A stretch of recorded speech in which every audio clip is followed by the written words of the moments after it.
Hoy está con nosotros el doctor Juan Carlos Díaz, que va a estar hablándonos, él es internista, cardiólogo y electrofisiólogo, obviamente también de la Universidad del CES, y va a estar hablándonos del paciente, de la anticoagulación, particularmente del paciente con prótesis valvular.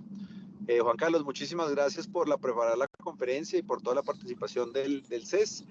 Adelante, por favor, y es un gusto tenerlos este par de semanas. Adelante, gracias. Bueno, muchas gracias por la invitación. Me disculpan, pero no me funcionó la app de Teams, entonces no puedo que me vean. Tampoco hay mucho por ver, pero pues por lo menos uno siente que la interacción es mejor. La idea de esto es hablar un poquito de anticoagulación del paciente con prótesis valvular. Estos son mis conflictos de interés. Yo soy speaker para los dos anti-DIESA que tenemos en el país, pero en realidad es poquito lo que vamos a hablar de los anti-DIESA en nuestro medio, porque vamos a hablar de las prótesis valvulares. Ahora, no nos vamos a decir mentiras, probablemente ustedes se han leído las guías muchas más veces que yo y probablemente se saben las guías mejor que yo. Entonces, lo que vamos a tratar de hacer en los siguientes 45 minutos es tratar de ver de dónde salen las guías y ver hacia dónde podríamos apuntar en un futuro con algunas intervenciones. De antemano les advierto que muchas de las cosas que voy a decir pueden ser off-label o todavía no estar probadas. Entonces, por eso primero les voy a hablar lo que dicen las guías y después les voy a decir qué opciones tenemos. Cuando hablamos entonces del paciente con prótesis valvular, tenemos varios escenarios posibles. Uno, el paciente que tiene una prótesis mecánica. Dos, el paciente que tiene una bioprótesis en cualquier posición. Tres, el paciente que tiene una estenosis mitral. Entonces alguien me va a decir, pero es que eso no es en el paciente con válvula protésica. No, pero es una condición especial que vale la pena que revisemos un poco. Y el último es algo que viene ganando importancia y con el advenimiento de las prótesis mitrales percutáneas probablemente también va a ser importante más adelante, y es el paciente con una intervención por catéter, particularmente la válvula aórtica, que es lo que más vemos, es decir, el paciente post-TAVI. Ahora, como les decía ahorita, no vamos a hablar específicamente de la anticoagulación porque la gente me va a decir, no, pero es que es muy sencillo, warfarina para todo el mundo y se acabó la presentación, 1 minuto, muchas gracias Universidad CES. Vamos a empezar a hablar un poquito más de dónde viene esto. Empecemos entonces con el paciente con válvula mecánica. Es muy claro, todos sabemos que el paciente que tiene una prótesis aórtica, el riesgo de trombosis es menor por el flujo mayor que tiene esa válvula a través de ella y por eso se recomienda un INR de 2,5, mientras que el paciente tiene una prótesis valvular mecánica en posición mitral se recomienda un INR alrededor de 3. Si yo tengo en posición aórtica y condiciones por ejemplo, de alto riesgo de fenómenos trombóticos, por ejemplo, tengo FA, tengo fenómeno de bajo flujo por una disminución de la fracción de eyección del ventrículo izquierdo, tengo estados protrombóticos o he hecho accidentes cerebrovasculares previos, probablemente un INR alrededor de 3 sea mejor para estos pacientes. ¿Qué es interesante de esto? Miren que hasta hace un tiempo decíamos, no, mira, el INR debe ser entre 2 y 3. Y para una prótesis mitral mecánica entre 2,5 y 3,5. Y uno diría, pues es exactamente lo mismo que decir 2,5 o 3. Y la respuesta es que no.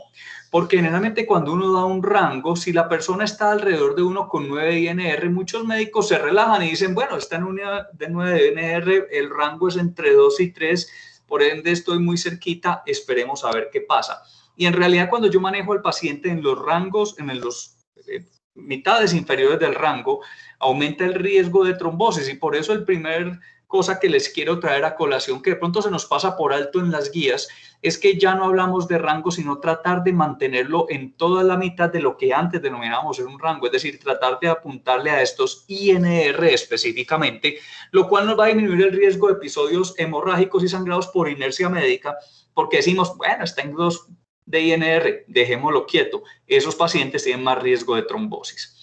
¿Cuál es el problema de la warfarina? Y aquí ya vamos a entrar en materia de cosas más interesantes que hablar simplemente de lo de las guías. Es que el TTR en Colombia es muy malo. Miren, estos son datos del VILAI, estudio aleatorizado. No me están viendo, ¿cierto? Bueno, voy a dejarte hacer caras entonces. Estudio aleatorizado, doble ciego, con alguien que te llama todos los días absolutamente a decirte, hey, tómate la pastilla, hazte el INR, cuidado con las interacciones, hazte el INR, tómate la pastilla. El TTR en el Relay, con todo lo que involucraba y el seguimiento de los pacientes, fue apenas del 53%.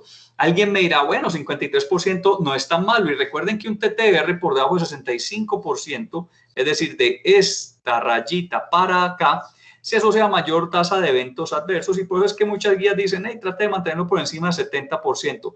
Miren quiénes logran unos TTRs altos. Es bastante difícil en nuestro medio.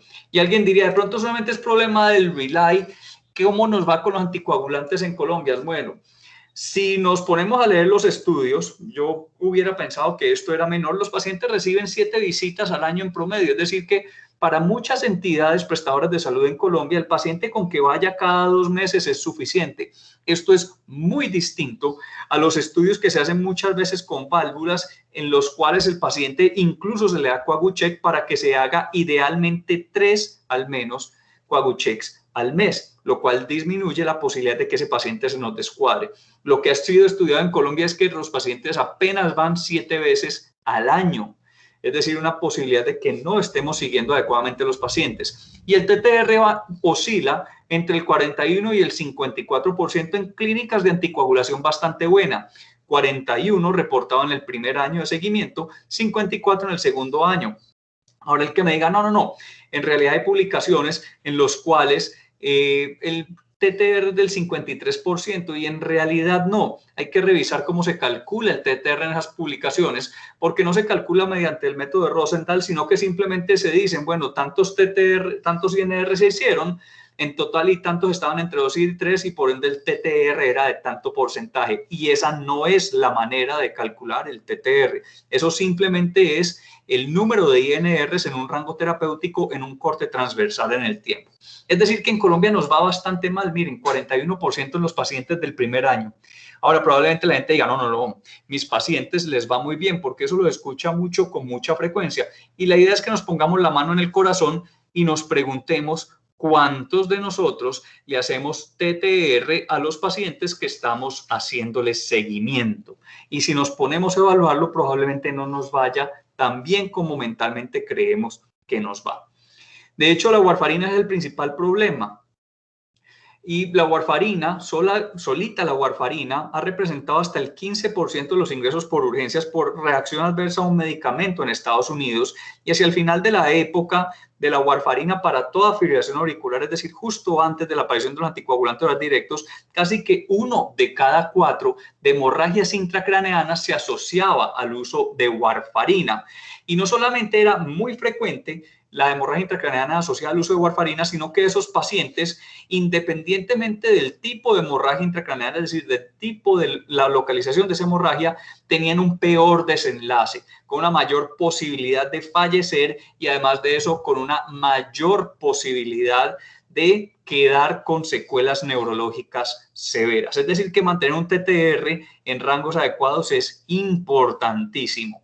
Y como eso es tan complejo, por eso se diseñaron hace unos años algunos estudios buscando alternativas, y la primera alternativa, me disculpan que no me salió bien la animación, vamos a empezar con la gráfica de la izquierda, es el Realign, en el cual se empezó a utilizar dabigatran, un inhibidor selectivo de la trombina. Alguien diría, ¿por qué específicamente dabigatran? Pues sencillo, fue el primero que salió al mercado. Y hubo 2 poblaciones, aquellos pacientes que estaban recibiendo la cirugía de manera reciente, ya fuera aórtica y o mitral, y aquellos pacientes que ya llevaban más de 3 meses después de la cirugía, y fueron aleatorizados a unas dosis de dabigatran, algunas muy normales, ¿cierto? Como 150 2 veces al día, otras dosis baja, de acuerdo a la depuración de creatinina, y otras, esto está trocado, aquí está trocado está bien, disculpen, se van dando dosis ascendentes, y otras en los cuales no utilizamos en la práctica clínica diaria, y todo esto estaba dado por unas mediciones de las concentraciones valle de dabigatran, cosa que tampoco hacemos en la práctica clínica, que no evaluamos cuáles son las concentraciones de un fármaco para ajustar su dosis.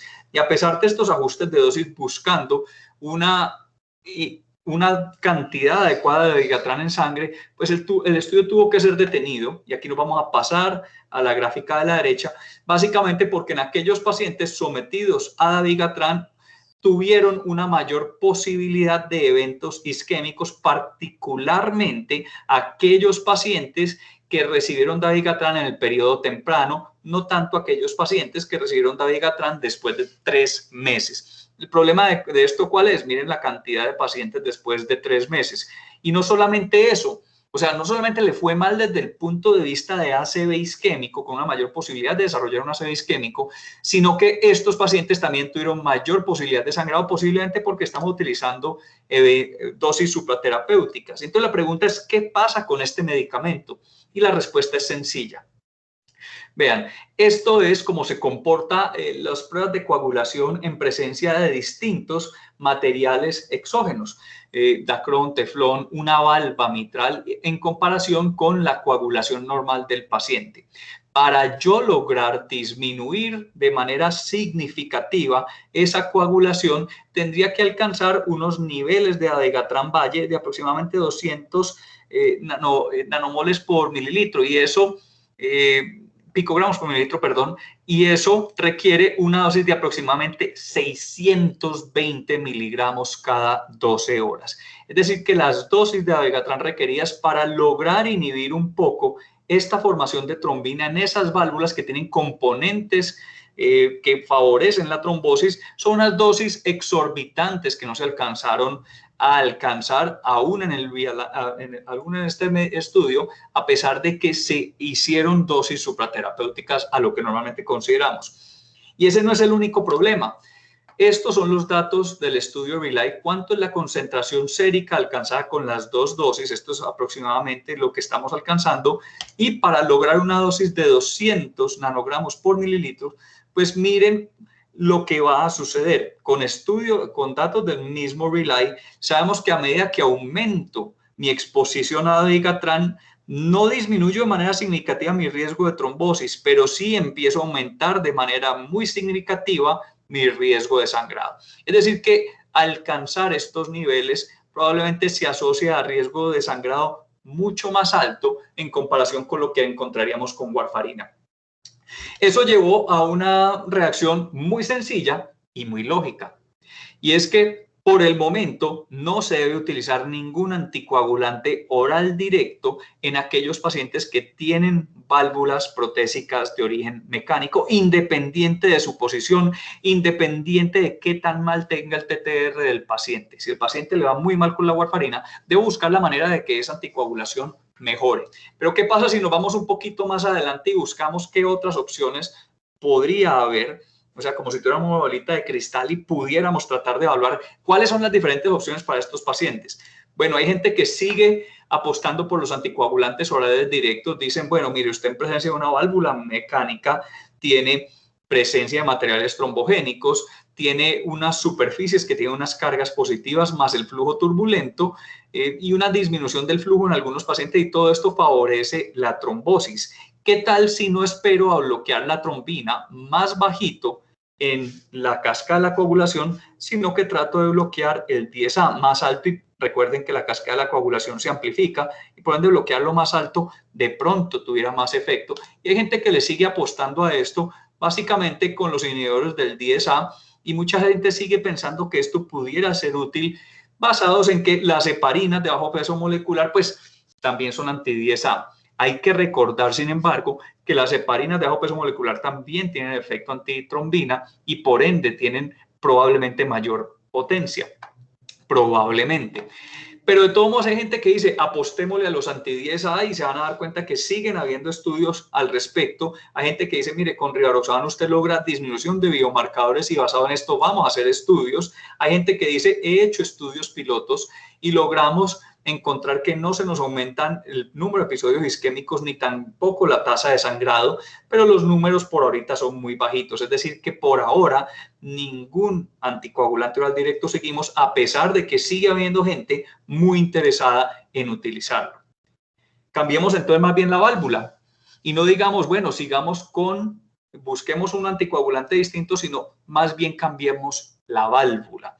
Y esta válvula es bastante interesante. Es una válvula que se llama Onyx o Onyx, como le quieran decir.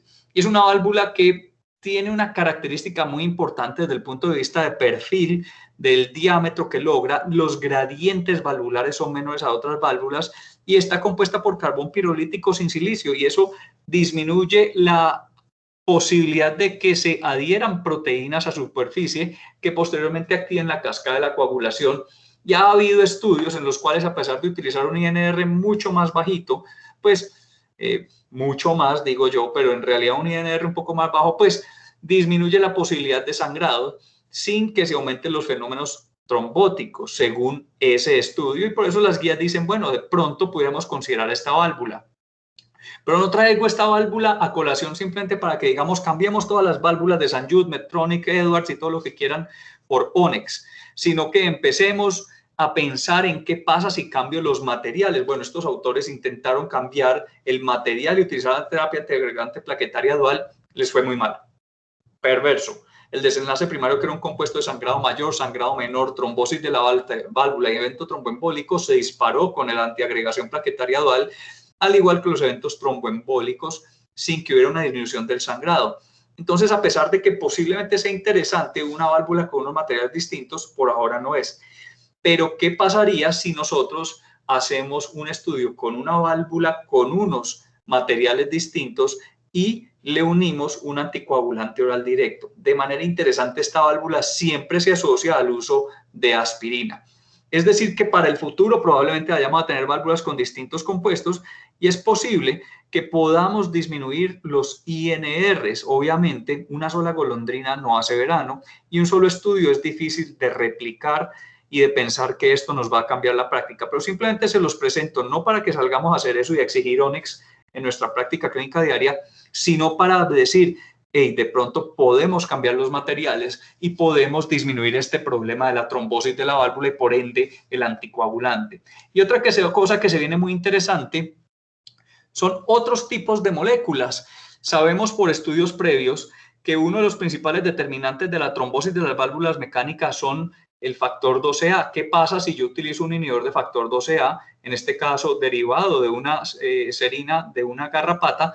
Y hay estudios ya bastante interesantes que dicen, mire, al menos en modelos de bypass cardiopulmonar no hay diferencia con respecto a heparina bajo peso, heparina no fraccionada, perdón, no hay diferencias con respecto a solución salina en el riesgo de sangrado en un modelo de lesión hepática, es decir, no aumenta el riesgo de sangrado y aumenta el tiempo en el cual un catéter está permeable en otro modelo que no está aquí en este momento en comparación a salina y de manera muy similar a la heparina. Es decir, que probablemente en el futuro tengamos sustancias mucho mejores que inhiben esa activación de la cascada de la coagulación mediante contacto sin aumentar de manera significativa el riesgo de sangrado, y probablemente de aquí a que terminemos ya vamos a empezar a ver algunos estudios en humanos, de aquí a que terminemos el fellow en cardiología. Si alguien lo termina mañana, pues ahí sí no, pero los demás que no lo terminen mañana probablemente van a alcanzar a ver algunos estudios y probablemente vamos a tener cosas muy interesantes en el futuro.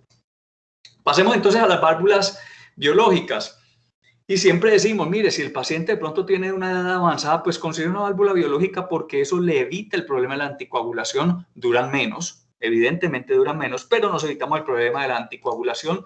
Y sabemos que las bioprótesis, por estudios muy viejitos, en los primeros 90 días tienen más riesgo de trombosis, particularmente en la posición mitral, y por eso las válvulas, como recomendación 2A, se dice, bueno, consideren los primeros 90 días el uso de anticoagulante con o sin arritmias. Hay gente que dice, de pronto hace suficiente, particularmente para las que están en posición aórtica, pero la recomendación es que estos primeros 90 días son unos días de más riesgo por el trauma quirúrgico, por la exposición y denudación del endotelio, del endocardio, pues, y el endotelio, lo cual va a facilitar la formación de fenómenos trombóticos en pacientes que no son anticoagulados. Y eso lo tenemos absolutamente claro. ¿Qué pasa si ese paciente desarrolla o si tiene de base fibrilación auricular? Es decir, que no tenemos este problema por 3 meses únicamente, sino que de base el paciente tiene una indicación de la anticoagulación. Bueno, previamente siempre decíamos, bueno, si tiene una bioprótesis, no tenemos evidencia suficiente que nos ayude en el manejo con anticoagulantes orales directos, y había mucha gente que decía, démosle warfarina. Había otra gente que decía, mire, no, nos va tan mal con warfarina, démosle un anticoagulante oral directo, nos echamos la bendición y esperamos pues que no le vaya tan mal al paciente. Había gente que decía que servían, había otros detractores como todo. Pero hay un estudio muy interesante que salió publicado, caray, permítame, ya. Muy interesante que salió publicado a finales del año pasado, que fue el River, que nos da una luz de evidencia para tratar de guiar nuestros manejos de estos pacientes, y fueron estudios en los cuales se aleatorizaron pacientes con una bioprótesis específicamente en posición mitral. Recuerden que la bioprótesis en posición mitral tiene más riesgo de trombosis que la posición aórtica, y fueron aleatorizados a rivaroxaban y warfarina, aunque la gran mayoría de los pacientes fueron iniciados y aleatorizados después de los 3 meses iniciales, es decir, después del episodio de mayor riesgo. Hay que tener en cuenta que 1 de cada 5 pacientes en el River fue aleatorizado en los primeros 3 meses y fueron seguidos y evaluaron un desenlace primario, ¿cierto?, compuesto de eventos básicamente cardiovasculares, sangrados o mortalidad. Y lo interesante es que el rivaroxaban no solamente fue no inferior desde el punto de vista de eventos isquémicos, sino que además de eso hubo una menor posibilidad de ACV isquémico y de trombosis de la válvula no hubo aumento. Es decir, que parece ser que en estos pacientes que tienen bioprótesis mitral, que normalmente decíamos, pues vas a tener que seguir anticoagulado con warfarina porque tiene material protésico, aunque ya las guías aceptaban el uso de anticoagulantes directos, pues definitivamente estábamos en lo cierto y podemos seguir utilizando anticoagulantes orales directos con más tranquilidad porque ya por lo menos hay un estudio aleatorizado que nos avala esa conducta. El otro problema que tenemos con la posición mitral es la estenosis. Y la estenosis ha sido un dolor de cabeza.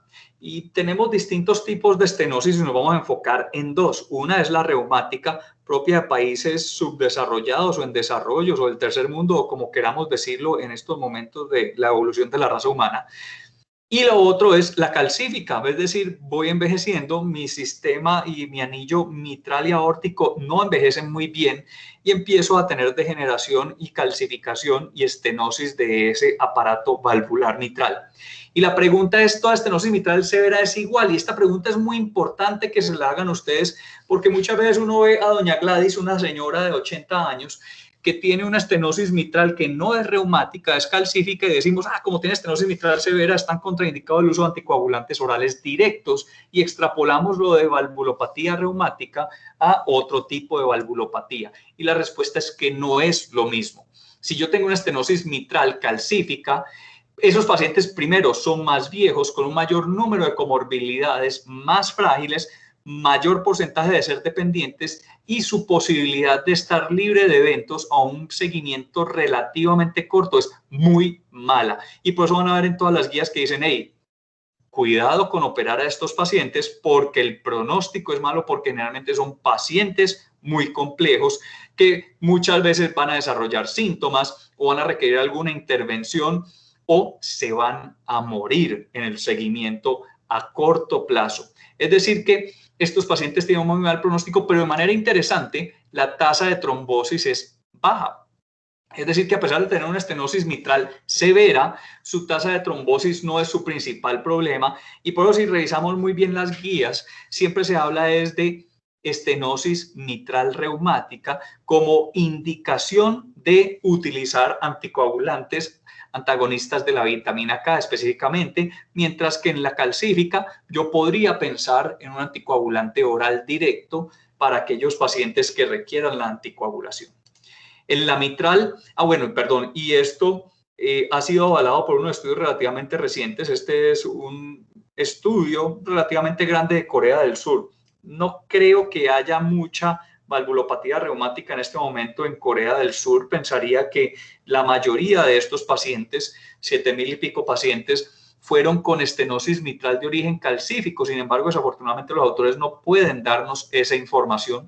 Y el uso de anticoagulante oral directo le fue bastante bien para estos pacientes, con una disminución de la mortalidad en comparación con warfarina y una disminución de los fenómenos embólicos. Es decir que aquí los anticoagulantes orales directos probablemente tengan cabida y hay unos registros de uso off-label, porque ellos son muy claros, esto es off-label, que nos podría dar utilidad. Ahora, si el paciente tiene estenosis mitral reumática, aquí sí la cosa es más difícil y se recomienda el uso de anticoagulante como antagonista de la vitamina K. Pero miren los niveles de evidencia. Opinión de experto y unos bajos niveles de evidencia aún en presencia de FA. Y el motivo es muy sencillo.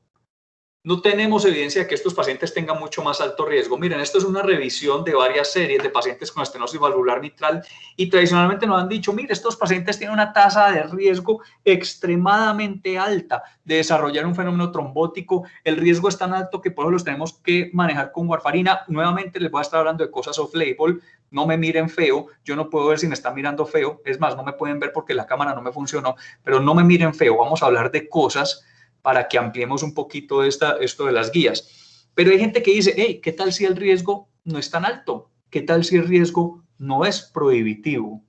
Y entonces se ponen a evaluar registros y series y miren el riesgo de embolismo en pacientes aún, y específicamente me interesa el Remedy, que es un registro prospectivo en varios países en desarrollo, y miren la tasa de embolismo a pesar de que un buen porcentaje no recibe anticoagulante y la inmensa mayoría no tiene un INR entre 2 y 3 en el último año.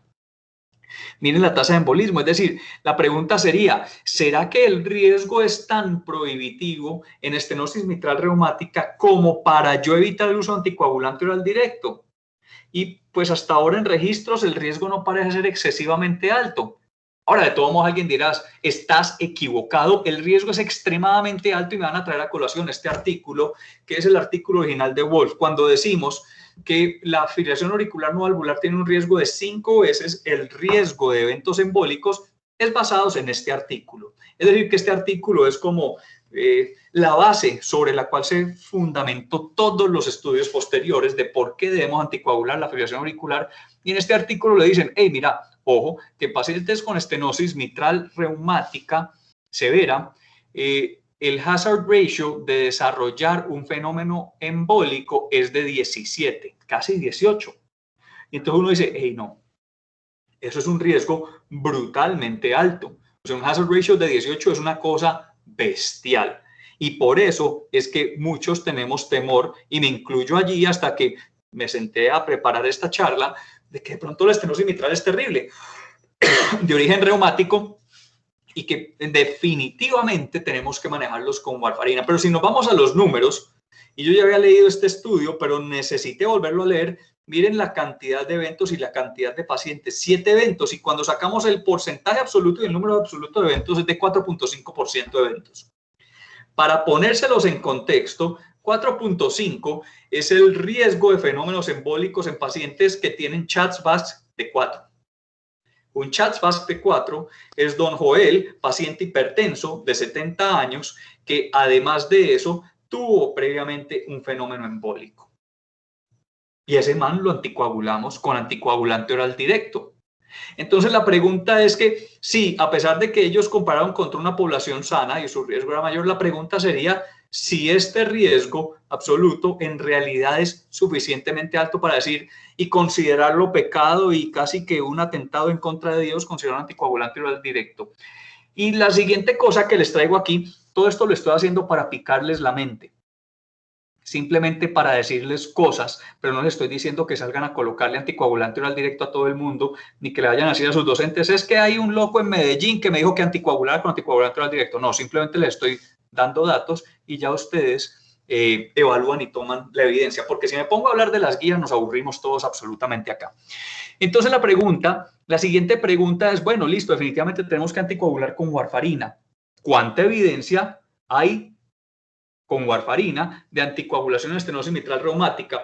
Y ojalá les pudiera ver la cara a todos. Me encantaría verle la cara a todos y pedirles a todos que anotaran un número en un papelito y que me dijeran si saben el número o no. Y la respuesta es 5.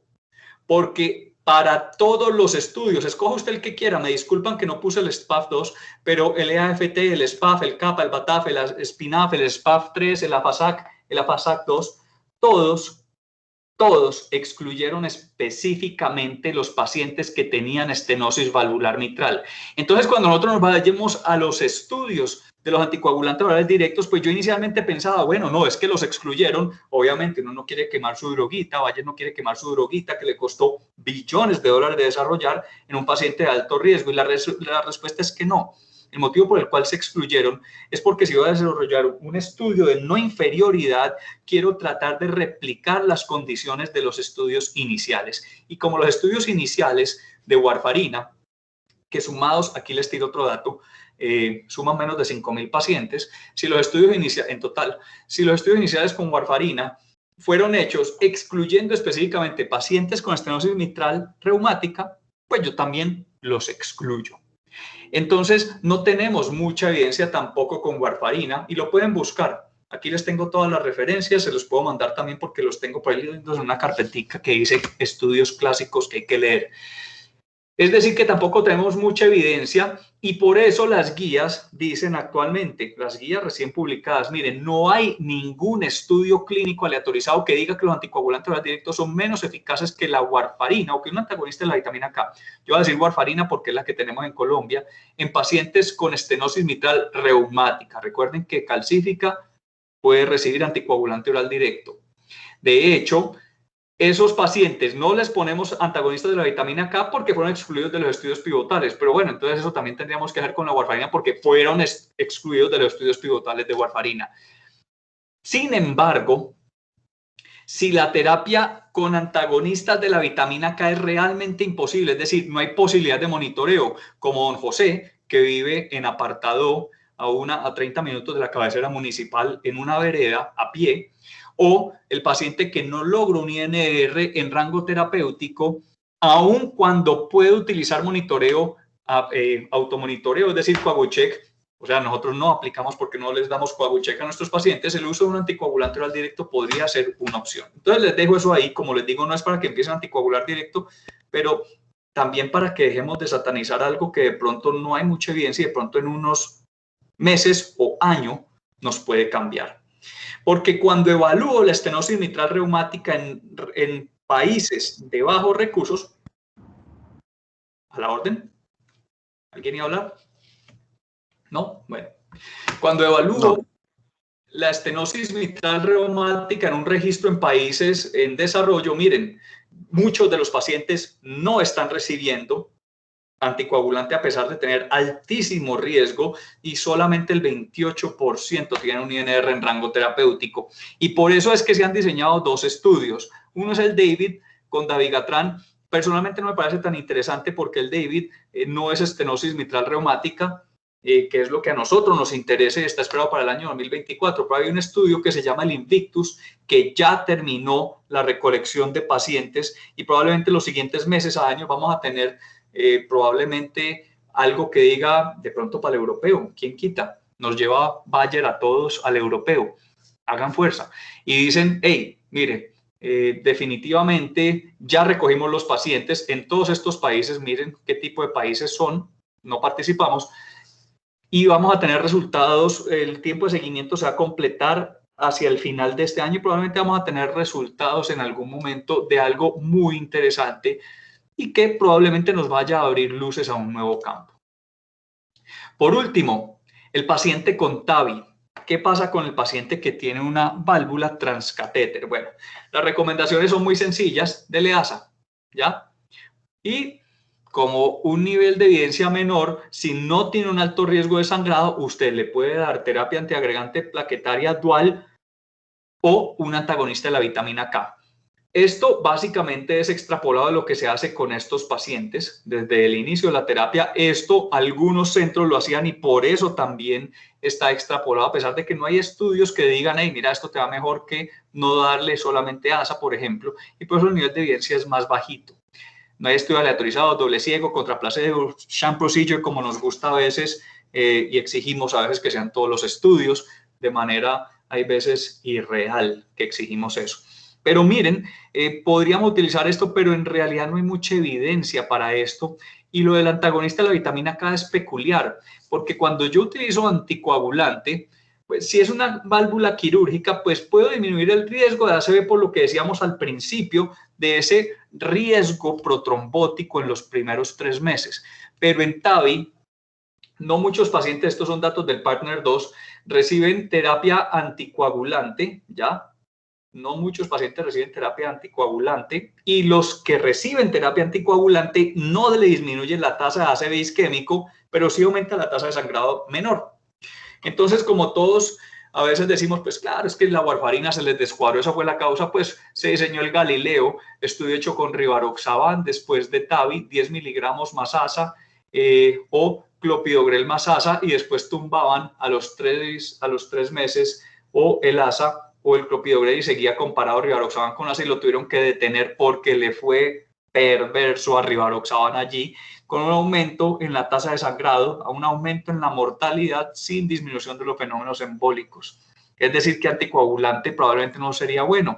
Entonces alguien dirá, pero es que no lo ensayaron con apixaban, es que apixaban no sangra. Damas y caballeros, hay el estudio con apixaban.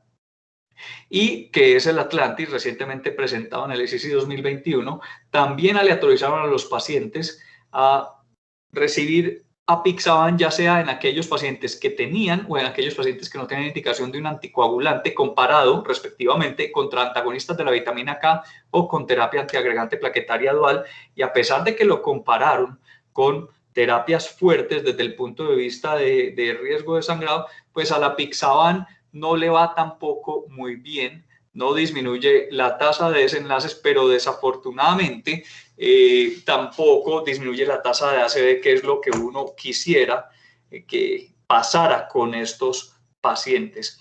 Es decir, que tampoco les va bien con apixaban y punto. Sin embargo, en estos pacientes lo que se encontró es que había menos posibilidad de trombosis de la válvula. Ahora, con cualquier anticoagulante que usted maneje estos pacientes post-AVI, usted disminuye el riesgo de trombosis de la válvula y logra una disminución brutal en los gradientes. Cuando digo brutal es un poquito de sarcasmo, pasa de 11.6 al año el gradiente medio a 10.9. Es decir, usted dice, te bajamos 0.7 milímetros de mercurio al gradiente. Eso estadísticamente es significativo, pero quién sabe si que sea clínicamente significativo esa disminución de los gradientes. Entonces, en conclusión, para que no les quitemos más tiempo y además de eso podamos hacer algo de discusión, la conclusión es muy sencilla y aquí sí volvemos a las válvulas, a las guías. Si usted tiene una válvula mecánica, déle antagonista de la vitamina K, es decir, en nuestro medio warfarina, y haga todo lo posible porque el TTR sea adecuado. Y para lograr un TTR adecuado, primero, lo tiene que medir porque sin medirlo es muy difícil. Y segundo, hay que tumbar una gran cantidad de mitos con la warfarina, que es que no te puedes comer ni un gramo de ensalada, que es que hay que darlo a las 4 de la tarde, que es que te puedo evaluar cada 2 meses. O sea, un poco de mitos que sabemos que son falsos y que disminuyen la posibilidad de una adecuada adherencia a la terapia y un INR estable. Segundo punto, los primeros 3 meses postquirúrgicos de una biórica son de alto riesgo y aquí se recomienda considerar los antagonistas de la vitamina K. Después de esos 3 meses, si hay una indicación de anticoagulación, pudiéramos anticoagular tranquilamente con anticoagulante directo. Ya tenemos estudio con rivaroxaban, afortunadamente, que nos avala lo que venimos haciendo algunos desde hace un ratito ya, de tal manera que si pasa algo, pues no nos metemos tanto en problemas, ¿cierto? O sea, ya hay algo que avala esa conducta porque nos iba muy mal con la warfarina. Tercer punto, en estenosis mitral severa. Si es calcífica, anticoagulante oral directo. Si es reumática, aquí les hago yo una pregunta. ¿Qué tan bien te va con la warfarina? Y ahí estará su respuesta. Y el último punto, para Tavi, yo creo que lo más prudente, viendo los estudios que se han hecho y los desenlaces de esos estudios, es dejarlo solamente con ASA. Por más de que yo pueda de manera estadísticamente encontrar un descenso en el porcentaje de trombosis de la válvula y disminución de los gradientes en comparación con ASA, al utilizar anticoagulante, probablemente no sea una buena opción, ya que aumenta la posibilidad de sangrados y de otros tipos de desenlaces sin disminuir de manera significativa los fenómenos isquémicos. Muchas gracias. Bueno, doctor, muchísimas gracias por su muy completo resumen sobre un tema tan controversial hoy en día. Así que pues le agradecemos mucho. Les dije a las personas que están atendiendo la conferencia, si quieren hacer preguntas, que bien sea que pidan la palabra o que escriban la pregunta en el chat. Yo tengo una pregunta en particular, pero voy a ver si alguno de nuestros colegas tiene alguna pregunta, que creo que no. Por ahora no veo preguntas. O Voy a muy hacerlo, claro, doctor. los dejé aburridos. No faltaba, tema muy controversial. Una pregunta, en estas TAVIs, porque ahora pues probablemente el futuro es cambiar a terapia endovascular en muchísimos pacientes, inclusive en Alemania nos contaba Pepe Zamorano una vez que vino por aquí a la cardio, nos decía que el 90% de los reemplazos valvulares que se hacían en Alemania se hacían percutáneos, y eso pasa tal vez hace un par de años, y la pregunta en ese momento es si ellos hacían algún tipo de tamizaje para trombosis, no de las sintomáticas y pues la que necesitan obviamente hacer intervenciones pronto o iniciar anticoagulación, sino si había alguna punto de corte, de aumento de gradiente distinto al que usted mencionaba de 10.9 a 11.1, sino de 5 o 10 milímetros de mercurio, que ameritara una revisión más exhaustiva de la válvula, ya sea con eco transesofágico o con TAC, pues anticipando de que hubiera algún tipo de trombosis. ¿Ustedes en Medellín, en el CES, tienen alguna rutina para estas válvulas percutáneas en donde les hagan eco más frecuentemente que a una válvula quirúrgica, y que si se lo hacen haya algún aumento de gradiente medio de la válvula que amerite algún estudio adicional? No, señor. Las TAVI son un poquito por fuera de mi área de experticia. Es más del área de hemodinamia y normalmente nosotros no le hacemos el seguimiento a los pacientes. Sí le puedo decir que el seguimiento es bastante normal a lo que se hace, pero creo que eso, los grupos de TAVI que están haciendo mucha TAVI en Medellín no son hemodinamistas o son cirujanos específicamente. Y de hecho hay bastantes grupos en Medellín de cirujanos que hacen las TAVIs, es decir, ha dejado de ser de hemodinamistas, qué pena con la gata, que la gata empezó a pasar por todo lado, ha dejado de ser de los hemodinamistas y son muchos cirujanos los que hacen este manejo de los pacientes. Ok, bueno, interesante, no sabía ese cambio pues como de operadores en el laboratorio. Bastante interesante, sí, particularmente porque al ser un cirujano, pues me parece a mí, con el respeto de los hemodinamistas, que pues uno, si hay una complicación, pues quién mejor que él para hacerlo, y dos, que él tiene la posibilidad de elegir cualquiera de las dos opciones, y creo yo que eso es un gran punto, porque si uno mira los registros de TAVI, cuando el implantador o cuando los pacientes que tienen estenosis aórtica son evaluados por un hemodinamista, muchas veces se opta por el TAVI. Cuando es un cirujano, muchas veces se opta por el cambio quirúrgico. Eso ha salido en registros de manejo quirúrgico o percutáneo de la válvula aórtica, y por ende me parece bastante interesante esa aproximación de que el mismo persona que puede operar y la misma persona sea la misma persona que inserte la TAVI. Me parece bastante interesante por ese sesgo que evalúa uno en algunos registros. Posible sesgo, ¿no? Para no ofender a nadie. Ok, Álvaro José tiene una pregunta, dice: buenas noches, excelente charla. ¿Qué alternativas tendríamos en pacientes con FA y prótesis mecánica con un INR de difícil control? Y pregunta también particularmente por pacientes con disfunción renal severa. Es muy buena pregunta y desafortunadamente, doctor Álvaro, no tenemos otra opción que seguir dándole warfarina. Lo de la disfunción renal severa es bastante importante porque cuando yo bajo por debajo de 50 mililitros minuto, la posibilidad de yo mantener un INR en rango terapéutico va disminuyendo a la par de la función renal, de tal manera que el paciente que tiene 50 tiene menos posibilidad de asegurar un INR en rango terapéutico que aquel paciente que tiene 80, y el que tiene 30 tiene menos posibilidad que el que tiene 50. Es decir, que es un problema bastante grande. No tenemos por el momento alternativas farmacológicas. Probablemente en 10 años tengamos un antagonista del factor 12 activado, y en esa época nos ríamos de nuestro sufrimiento, digamos, como éramos de bruto, le dábamos warfarina a estos pacientes y madre, y eso no los controlaba nadie, pero por ahora la única opción es warfarina. ¿Qué opciones hay para esto?